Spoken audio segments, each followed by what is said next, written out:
L'emploi, une préoccupation quotidienne. Depuis quelques années, une expérience est menée dans l'Hexagone, le territoire zéro chômeur de longue durée.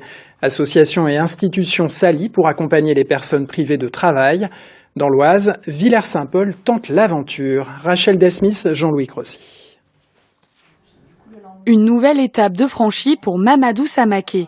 Cet ancien agent de sécurité devrait créer son entreprise de recyclage de pneus dans les prochains mois, grâce à l'expérimentation Territoire zéro chômeur de longue durée. Une aubaine pour lui. Je me sens très bien, j'avance. Après, je gère évidemment entre mes rendez-vous médicaux et voilà, ma vie professionnelle que j'ai aussi à côté. Ça se passe très bien. Comme lui, une cinquantaine de personnes est suivie depuis novembre. 16 ont trouvé un CDD, un CDI ou une formation. C'est le cas de Nazia Gimzé. Le dispositif est venu en supplément de Pôle emploi alors qu'elle avait des difficultés à trouver un stage. Ça vient compléter l'accompagnement pour l'emploi. On n'est pas forcément pris en entretien assez régulièrement par Pôle emploi, contrairement avec les territoires zéro chômeur de longue durée, où là on rencontre en physique la personne avec qui avec qui on parle en fait.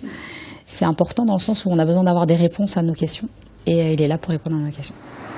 Dans cette commune de 6500 habitants, 21% de la population est au chômage.